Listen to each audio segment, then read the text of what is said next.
भौजैया कहते कि कैसन बड़ा चौकवा सलवा हो का बात है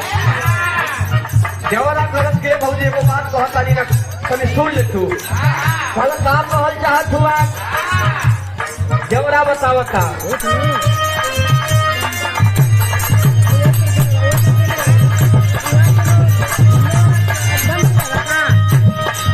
ये कहता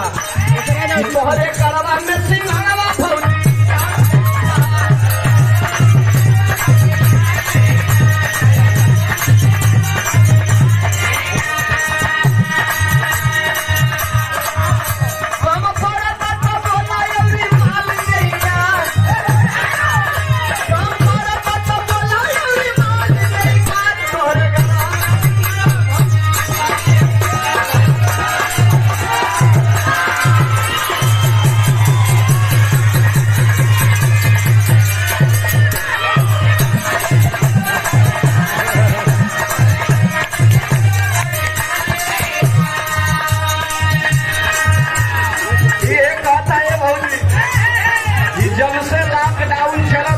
हो गई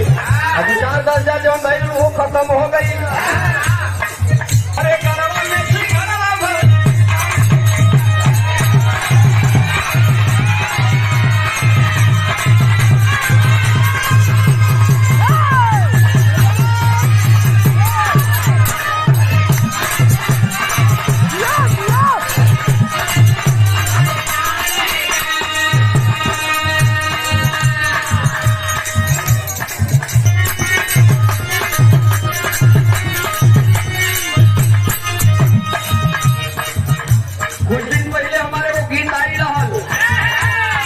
हमारे औरंशिका खुशबहान के आवाज में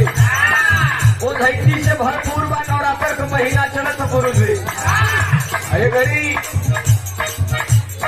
ठेली ठेला बहुत बड़े कभी चलते हैं देखा कुछ मेहरारू ऐसा है गुरुजी जब काम को भीड़ पड़े ले तो कुछ ऐसा मेहरारू है जो चदरा ओढ़ में सुन जाइए ढोलका बहाना बजाए दवाई के लिए करना दवाई खाने न कर सका काम करी ये चलाओ बड़ा फलनवा बड़ा बढ़िया सोखा है हार नहीं सही हो जाए दवाई करोला तो क्या जरूरत उसमें हम गौड़े वाली साधु भाई हमारे लेके हमारो ढाई जमकर गलत के साथ साधु भाई बड़ा जिंदगी तकलीफ में भी तक है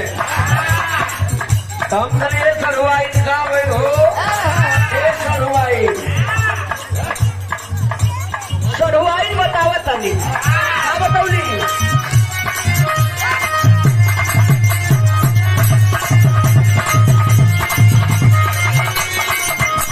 सरुआई करिए या कुल तकलीफ का तकलीफ है लेकिन आई वो तकलीफ बड़ा गंभीर है बतावत है अरे भरे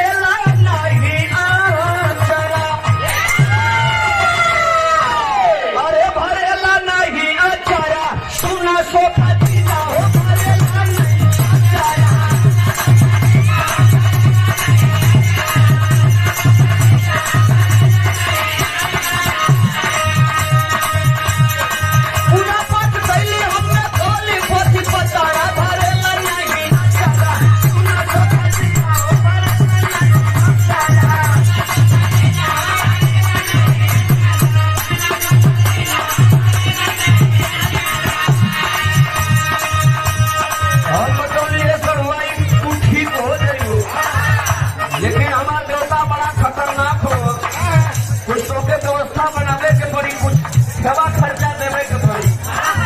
कुछली का चाहिए तो हम कली भी सुना ये चाहिए अरे मंगाला देसी मुर्गा अरे मंगाला देसी मुर्गा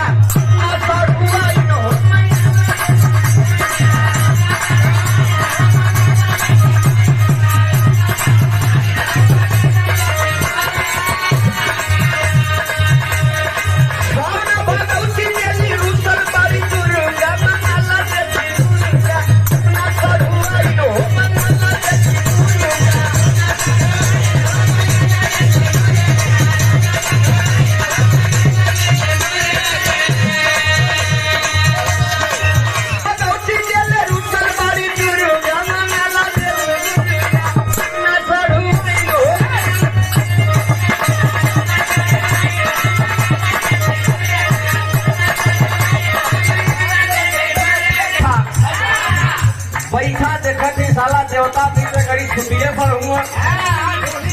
तनी सुंगरे के परी 5-10 मिनट ये करिए सारे लोग पूजा खास होता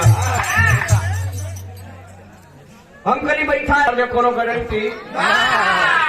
छोड़ मारा